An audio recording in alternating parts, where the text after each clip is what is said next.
A for attitude. Well, it goes without saying, you need to have the right attitude for communicating with confidence. Yes, how is it related?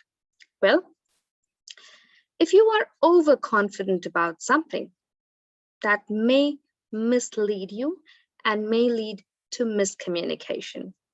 Versus if you are not confident about something, that may lead to the other person not believing in you, right?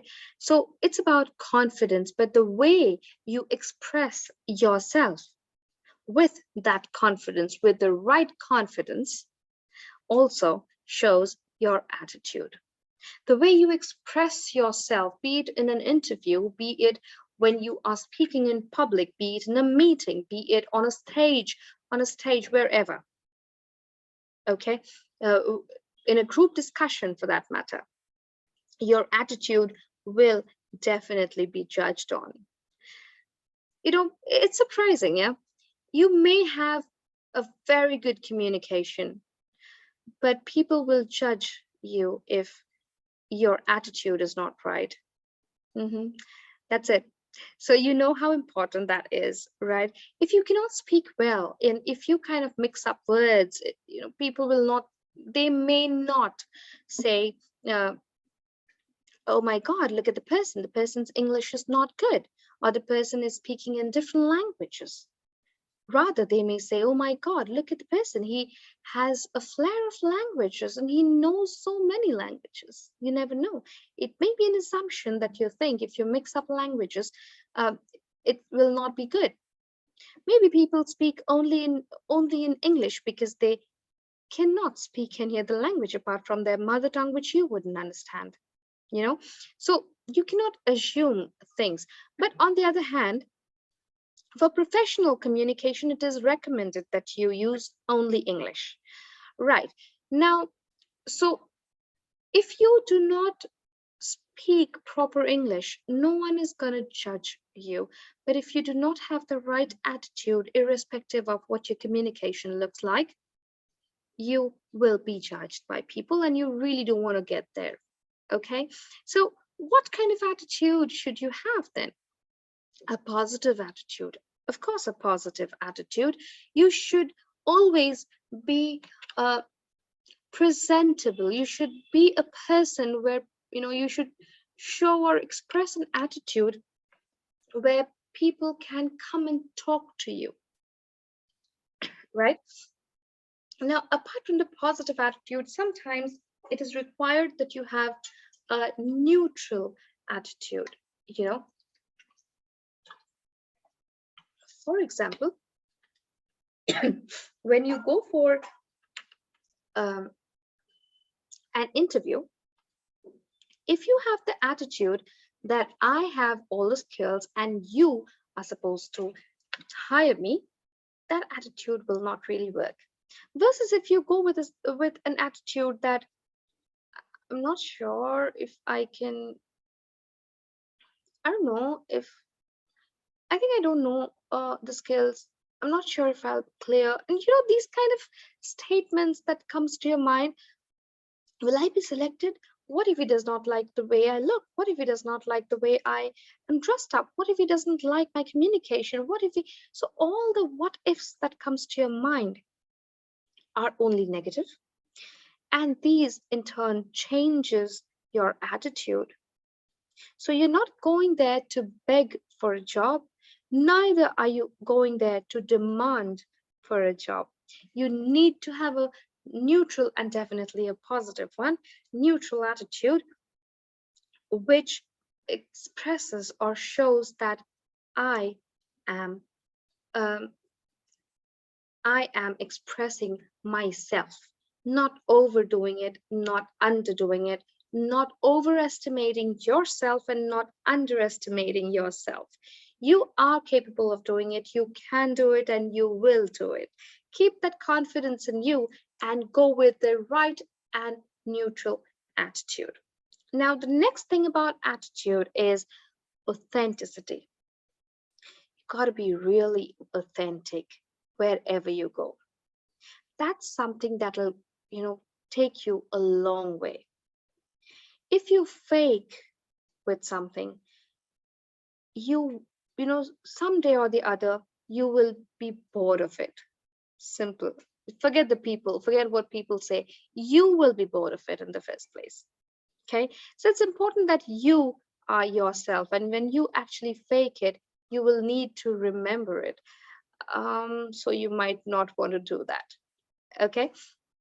So the first thing that we'll do is we'll be authentic. Now, what is being authentic? It means you will be physically present, you will be emotionally present. Okay, your mind is here and you are physically also here. If you are talking to someone in an interview, don't think of the future. Will I be selected? Will I not be selected? What if he doesn't like me? Does he like me? Did he like me? Was my previous answer, going back to the past, was my previous answer correct? Was the previous round correct? Was I selected? I was selected. So maybe I will select it in the future. Oh my God. Stop thinking about the past and the future. Make yourself authentically present in the moment. Yeah. Think of the present moment. I'm being asked a question and I will answer to this question now. Right? That is authenticity. Today that I'm talking to you here, I am only thinking about what kind of thought, or are you a working professional or are you a student? I am trying to find examples in the mind that I can talk about so that I can, talk to you and give you examples like this interviews, which means my mind is thinking about this attitude, the authenticity, and physically, definitely, I'm present here, like you can see. And yes, my mind is also thinking the same thing. I am thinking about the authenticity. How else, if I have to give you an example, how else can I give it? So I am also thinking that I am in the present moment, to help you understand the value of authenticity. Now, imagine if I am here and my thoughts are moving around somewhere else, I will not be able to talk with equal energy. I will need to have the right attitude, to have the right energy. That's very important. Okay. Now, together with the authenticity comes your expression. Your attitude is interrelated to your expression. You may be saying something, but if your attitude, your body language, and your facial expression doesn't show that, you will fail to communicate. Like I mentioned towards the start of the session, start of the course, that you will need to be present, and it is important that you believe in yourself and you express yourself, and speaking is not communicating. So if your facial expression, if your body language is not expressive enough, it will stop you from communicating with someone. And speaking or communicating doesn't only happen by speaking. Communicating happens with your facial expressions, with your hand gestures that I'm doing, with your body language, and with your eyes as well. Now, when I look into your eyes and talk, it'll be hard for you to believe that I'm lying. I'm not actually. I am telling you the truth, okay? So when you speak and when you look into the eyes and speak, it gives a sense of faith, a sense of confidence, a sense of belief in you. Okay, so your expressions that you give, it has to be expressive enough, which goes hand in hand with what you are communicating. Okay, that's very important. Now, apart from being expressive, a very important point that you need to remember especially in public speaking. That is the art of giving, the attitude of giving. When you are speaking in public, when you are speaking on the stage, when you are talking in a meeting, don't think about what they will think after you've spoken. You think about what is it you have to share to them. What is your knowledge that you have come to share with them? What is the update you want to share with them?